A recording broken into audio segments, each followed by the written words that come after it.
At Healthcare Partners Medical Group, our mission is to provide the highest quality of healthcare to each and every patient. With 5 locations in Pahrump, we are local doctors you know and trust. We want to thank you for choosing us. Quality care starts here. Pahrump Nugget, Progressive Cash Drawings, Mystery Point Multipliers, Mystery Gift Days, Extra Cash for 4 of a kinds, Bingo, Bowling, Football, and Food Specials. Looking for constant action? Look no further. Pahrump Nugget Hotel and Casino. News 46 is brought to you by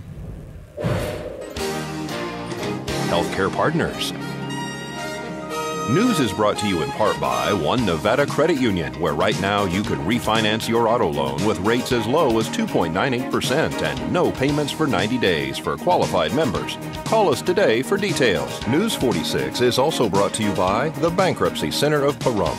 When it comes to sensitive matters like bankruptcy, take a breath of fresh air by calling an experienced and compassionate attorney at the Bankruptcy Center of Pahrump, 775-727-4747.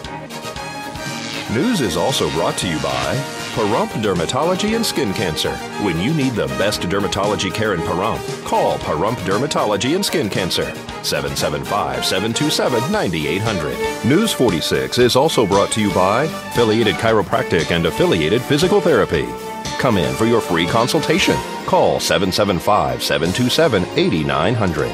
Our goal is to create the individual treatment plan that will restore your health and end pain. News is also brought to you by Hope Counseling Services, where we specialize in behavioral health, inspiring hope for a brighter tomorrow. Call 775-727-0101 for more information.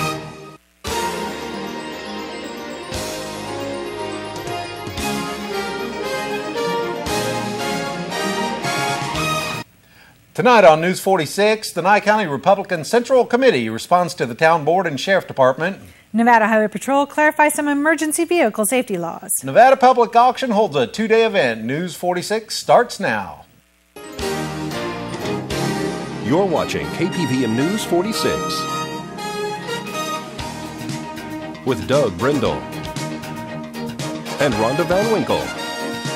Local coverage from Deanna O'Donnell. News 46. Local coverage you can count on.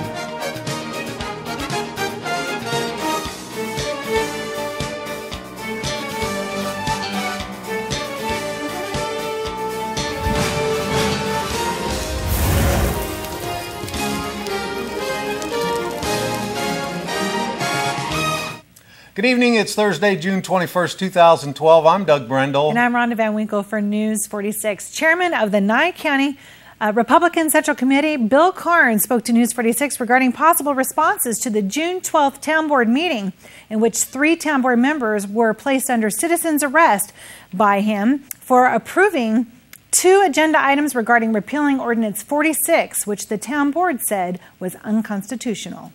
If any laws were violated, allow the Sheriff's Department to do their job.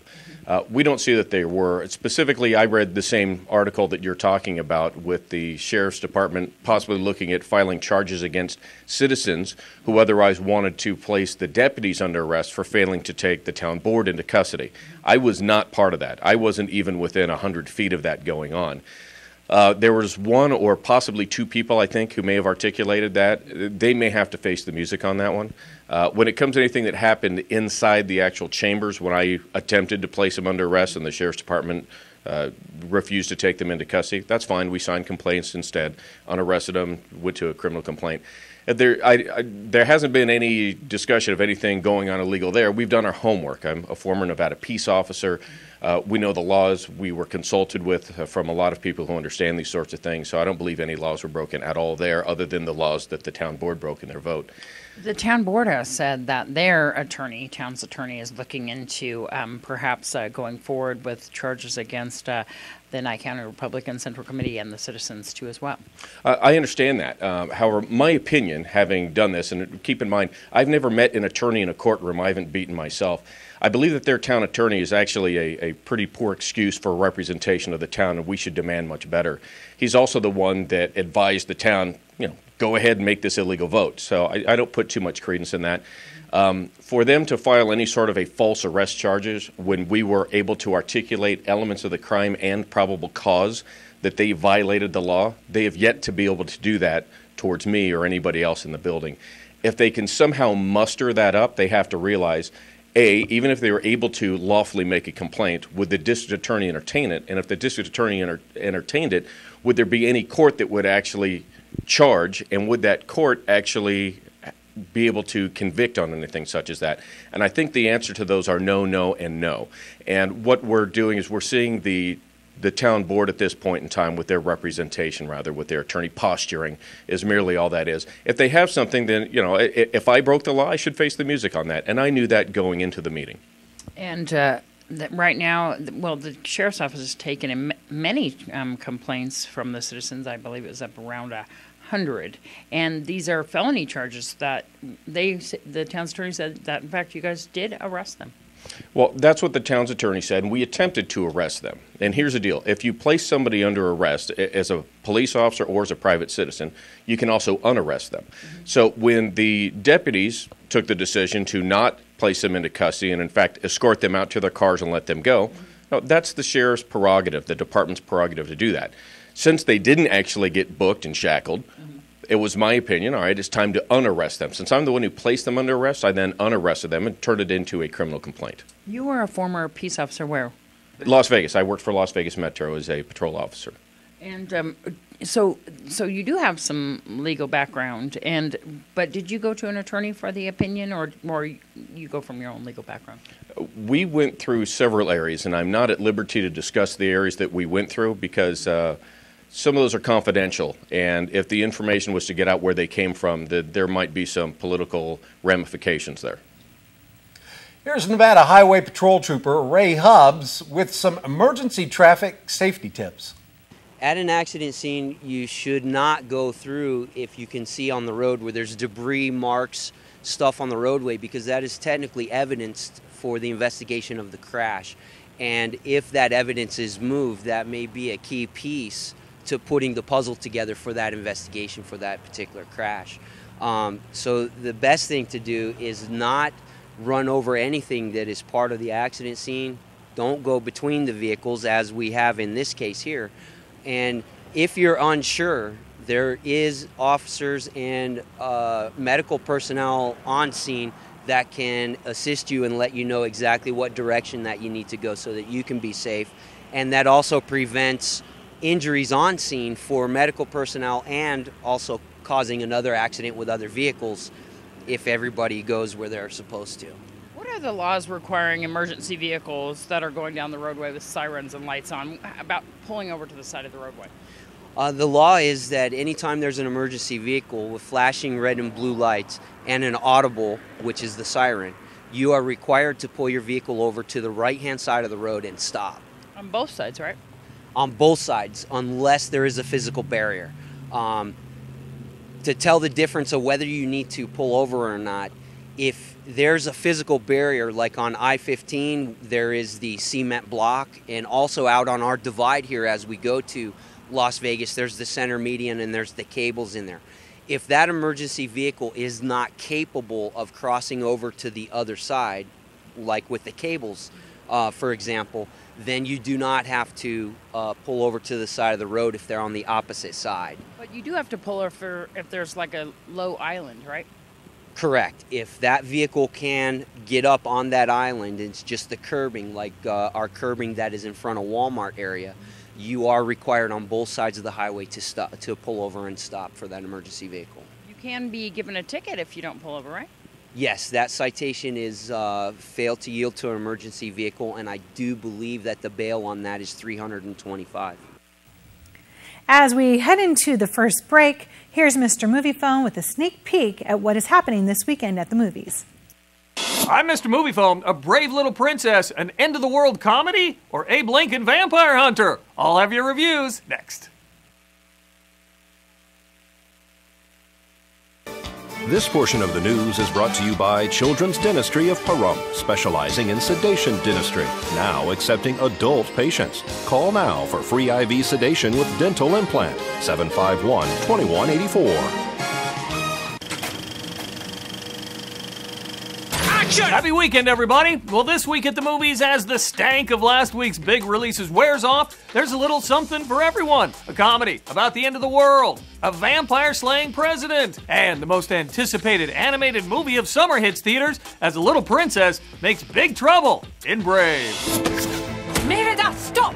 A lady enjoys elegant pursuits. In this latest Disney Pixar creation, meet Merida. She's a skilled archer who's more interested in adventure than finding a suitor. But when she tries to carve out her own path and defies an age-old custom, she unleashes a beastly spell in the kingdom. The Real Deal, well, not quite living up to its title or Pixar's best, Brave plays it pretty safe, but it's still an amazing-looking, solidly entertaining family film that everyone will enjoy. I'm in! For a trendy twist on history, how about Abraham Lincoln, vampire hunter? However, history remembers me before I was a president. It shall only remember a fraction of the truth. It's Honest Abe like you've never seen him before. Adapted from a novel by the same name, Abraham Lincoln, Vampire Hunter, shows America's 16th president engaged in a battle against bloodsuckers. The Real Deal, a bizarre mix of American history and true blood, Abe Lincoln, Vampire Hunter is super stylized and somehow way more watchable than it deserves to be. It turned me. I'm in. Up next, we've had many an action thriller about the doomed planet Earth. How about something to laugh about with Seeking a Friend for the End of the World? The sky is falling. I've been with a different girl every day. They don't care about diseases. Are you gonna call them back? Or are you related, you know? No, I don't. I don't. You don't? A giant asteroid is hurling towards Earth and people are making plans for their final days. Steve Carell plays a man whose world is already turned upside down when his wife leaves him. A letter, delivered by a neighbor, played by Keira Knightley, sends him on a mission to find his high school sweetheart before the world ends. The Real Deal, with a delightful cast and an indie feel, it's a warm-hearted, quirky, funny antidote to the big, dumb romantic comedy. If you like movies like Juno or Little Miss Sunshine, you'll like Seeking a Friend for the End of the World. I'm in!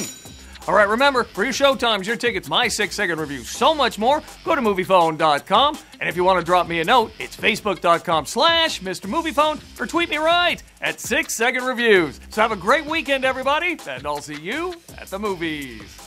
That's a wrap! Nevada Public Auction Ski Senski invites everyone to this weekend's two-day auction at the Pahrump Nugget. We're showing you a few items that's going to be in part 2 of the Terriblestown decor. For those of you who were fortunate enough to attend the last auction we did out at the lakeside, it was a phenomenal success. I mean, everybody complimented on such a good time. As I said before, this actually going to be 2 or 3 phases as the remodeling starts taking place at both casinos.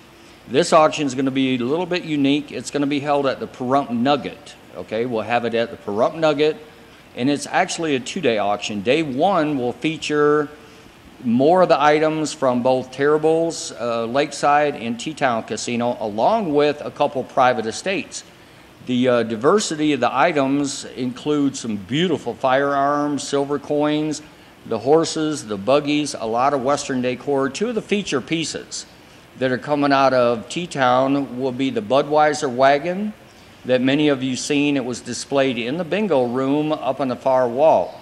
Along with that is the Bingo Baron. It's actually about, I would say, a 1/4 scale replica of the original Red Baron biplane. Along with that, on Sunday, starting at noon, we're doing a featured comic book auction. In that comic book auction is a huge selection of graded Spider-Man comics, including the #1 issue of Spider-Man. That is amazing, the #1 issue. Yeah, exactly. Wow. Both auctions, of course, will be broadcast live on the internet at ProxyBid. You can look at the catalog on our website at www.auctionnv.com. If it's even close to the turnout in the response we had at Lakeside, it most certainly is going to be a weekend of entertainment.